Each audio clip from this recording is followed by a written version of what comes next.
This is Charter Local Edition. I'm Brad Pomerance in the San Gabriel Valley, and we are joined by Mike Spence, member of the West Covina City Council, candidate for the California State Assembly. I'd like to speak with you about a recent election in your city, West Covina.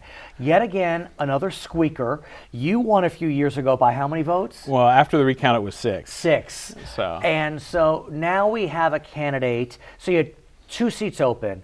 You had 6 people running. You had the incumbent mayor lose. Right. You had 2 challengers win.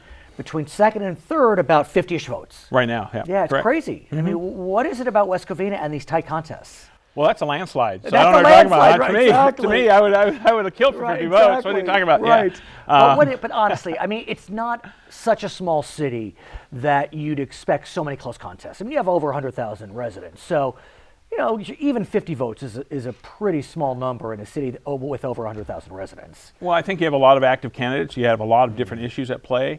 And, we adopted so-called campaign finance reform, which I think actually limited the ability of people to participate.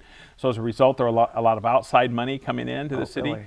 And I think that was a problem. But, because I prefer that it's all out in the open. I understand. And given to candidates. But, I think there was a lot of different issues at play, and I think there was a lot of different cross currents. It was very difficult to say what the one issue was or what the second issue was people were voting on. It was very difficult. Because I do want to get a sense. The incumbent mayor, Fred Sykes, appears to have lost. Now, you rotate your mayors, but still, it's a great, when you put up your posters, re-elect Mayor Sykes, right. That's pretty impressive.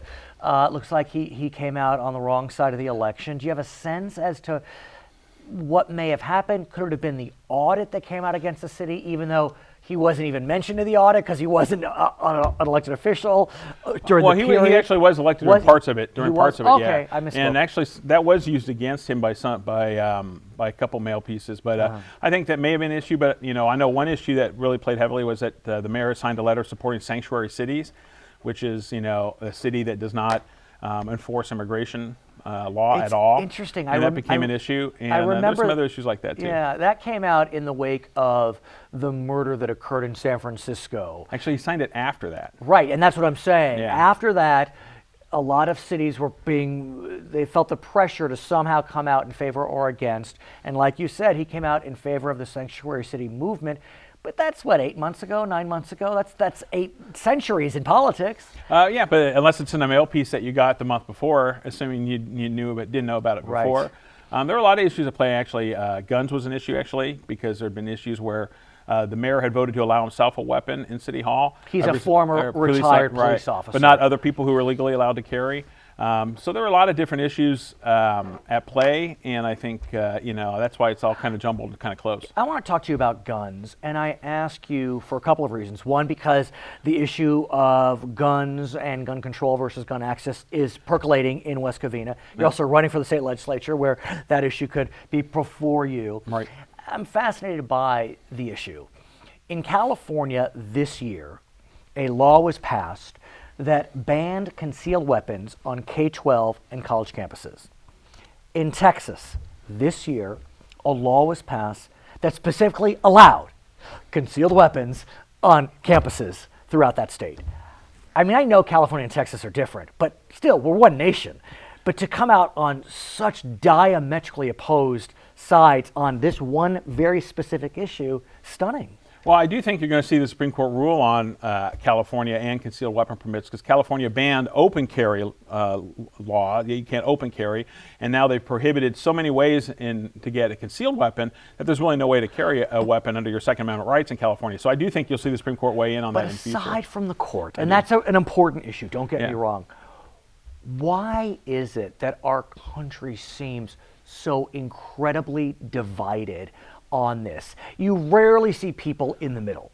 I mean, you have laws one could argue both of these laws are too radical on either side. One could argue. Okay. I can't. But you understand what I'm saying. Yeah. I mean, they really are taking strong positions one way or the other. These aren't moderate proposals. They are proposals on the margins. I think you see in California, we're the most urbanized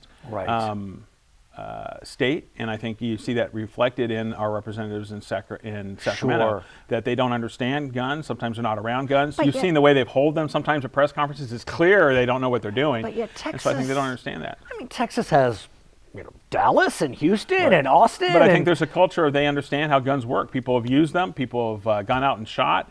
People hunt more. I think people understand them better. Right. And they understand that it's not the gun that's the problem. It's the people that might be carrying Yet them. at the same time, it's not as if California is bereft of hunters.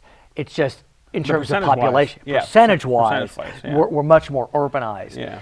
There's no question that the gun issue has played at the electoral box in favor of those that I'll say would support strong Second Amendment rights. Do you think that will continue? We know that Hillary Clinton, for example, in her race for president, is seeking to try to galvanize the forces in favor of gun control. The gun control forces have not been successful in galvanizing on that one issue, whereas Second Amendment supporters have been. What do you think? Well, I think she's trying to use that against Bernie Sanders, ironically, who's a socialist who actually has sort of has some pro-gun stuff because he's from a state from Vermont that they understand and they're used to. There's not school shootings in Vermont, but there's not a lot of stringent gun control either. Right. And so I think it's a worldview issue on how people view guns, and I do think she's trying to exploit it. Right. I don't think she'll be successful in the end. But that being said, do you think that, look, at a certain level, forget the politics of it, there's no question that the number of mass shootings in our country has exploded. When you compare us to other nations, we are the mass shooting capital of the world. Whether it's because we have loose or stringent gun rights, who knows? But perception's reality. And so what I'm wondering is, are you concerned, as someone who's a supporter of strong Second Amendment rights, that the tide will start turning against those rights at the electoral box? Well, not yet. I haven't seen that happen yet, and I would be concerned about that because I think it's important that people be allowed to protect themselves and protect their families and protect their property from those that want to take it violently. There's a lot of people out there that have guns that aren't supposed to have guns, and if you can get a gun in prison, if you can get a gun in jail, if you can get a gun and you're not supposed to have one, then why are we limiting law-abiding citizens from being able to get one? And that's what all these laws do. They only target law-abiding people. So what's the answer? I mean, I know you are a strong supporter of the Second Amendment, but I can't imagine,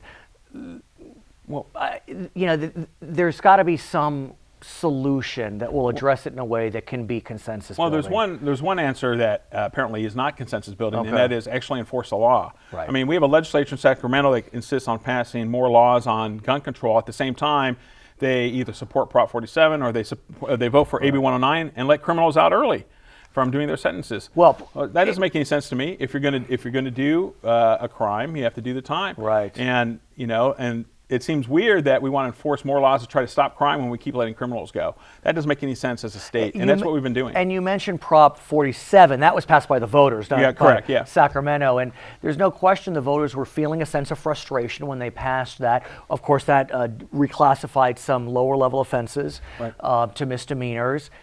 The jury's out as to whether that's caused a spike in crime and which types of crimes. What's your sense of 47? Is it time for 47 reform? Well, I think the problem is with 47 combined with AB 109, because AB 109 actually reclassified laws like lynching as and arson crimes as non-violent. And gun possession. Yeah, gun possession. Stealing guns. Yeah, exactly, as misdemeanors. So I mean, I think the combination of the two things are a big problem, and we're going to have a look at that because I do think that many times our police don't realize they see someone, that's nothing.